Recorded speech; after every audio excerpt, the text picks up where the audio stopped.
Pemulihan ekonomi dalam masa pandemi nyata-nyata membutuhkan waktu yang tidak sebentar. Terbukti bahwa sejumlah retail kembali menutup gerainya, bahkan stop berbisnis di tanah air. Apa yang sebenarnya kini terjadi pada pengusaha retail Indonesia di tengah pelonggaran kegiatan masyarakat dan optimisme vaksinasi? Sudah bergabung bersama kami Roy Nicholas Mandet, Ketua Asosiasi Pengusaha Retail Indonesia. Halo, selamat malam Pak Roy. Ya, selamat malam Dea. Salam sehat. Salam sehat Bapak. Bapak boleh digambarkan kepada kami masyarakat umum bagaimana kondisi para pengusaha retail yang dipayungi oleh Aprindo saat ini? Ya, pada saat ini kami masih di dalam status yang terdampak karena pandemi COVID-19, khususnya terdampak karena aturan daripada PPNK maupun juga kalau sebelumnya tahun 2020 disebut PSBB, itu masih berbeda satu daerah dengan daerah lainnya. Itu yang pertama. Kemudian terdampak yang kedua kita karena pandemi ini adalah karena memang demand daripada masyarakat dalam hal ini khususnya yang berkaitan dengan daya beli kita ketahui belum recovery. Dan ini tentunya sangat prihatin karena kita ketahui bahwa kondisi daya beli ini memang satu-satunya jalan harus ditopang dengan subsidi yang berkelanjutan dari pemerintah dalam hal ini bantuan langsung tunai dan seterusnya.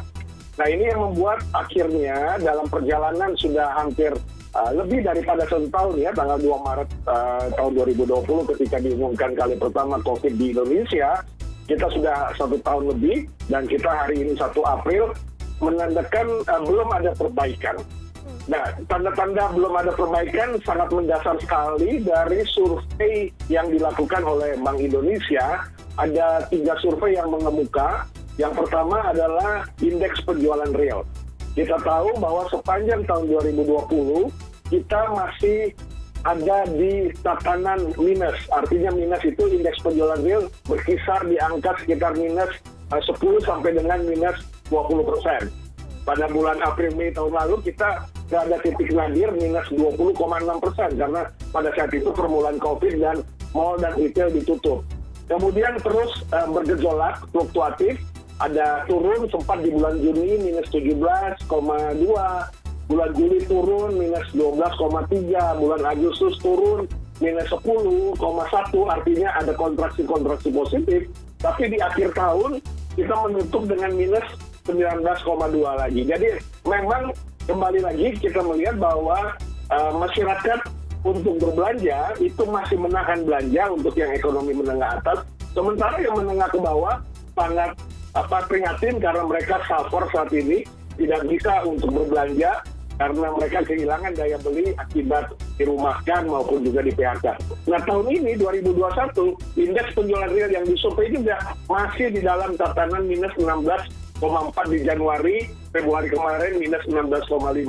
Artinya situasi vaksin yang sudah diberikan yang memang belum menyeluruh ini tentu sangat berpengaruh dan sangat ditunggu-tunggu oleh masyarakat untuk mereka kembali lagi dapat berkonsumsi dengan normal.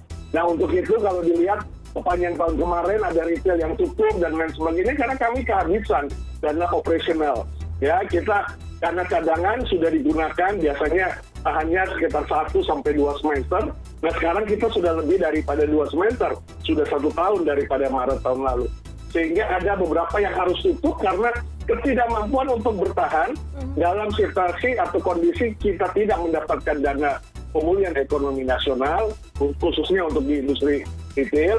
Kemudian kita tidak bisa mendapatkan subsidi gaji dan lain sebagainya yang ini tentu kita masih bermohon untuk dapat dikaji ulang.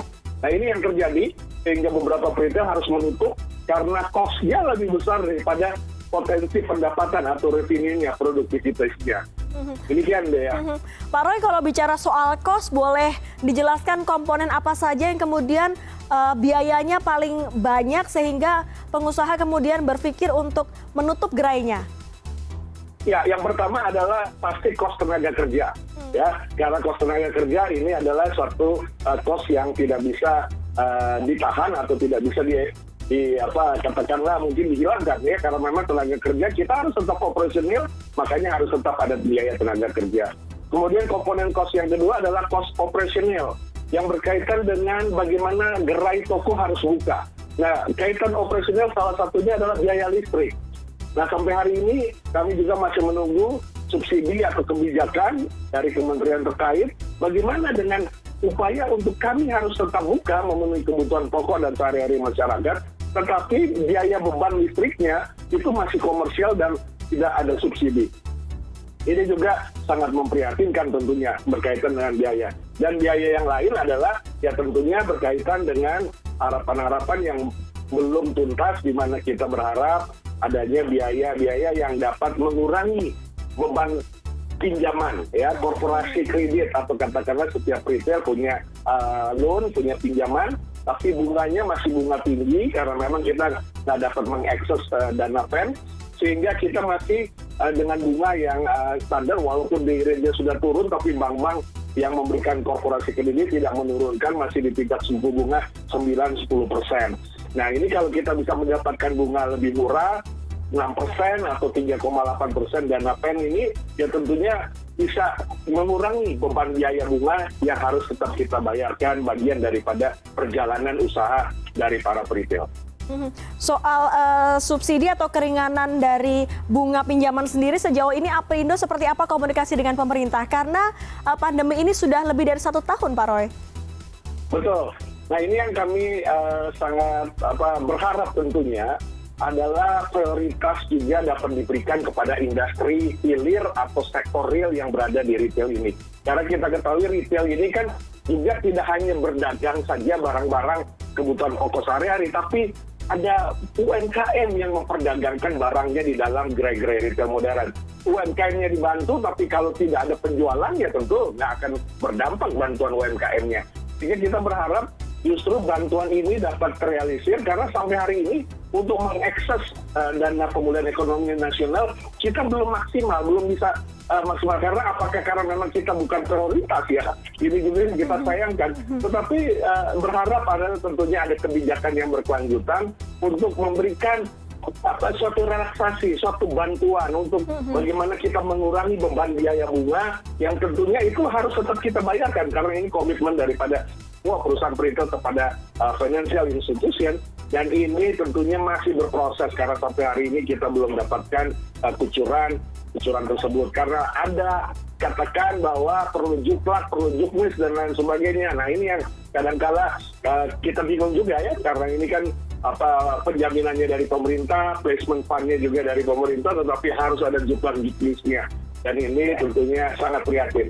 Baik, Aprindo meminta pemerintah untuk memberikan keringanan tentunya supaya usaha retail tetap berjalan dengan baik. Terima kasih Pak Roy sudah bergabung bersama kami pada malam hari ini. Boleh satu lagi? Iya. Terakhir, 1 menit mungkin. Boleh singkat aja Pak. Harap selama lebaran ini atau mudik ini, karena memang dilarang mudik, puasa, suci Ramadan dan Lebaran, kita bisa dikembalikan lah jam operasional kita kepada jam normal.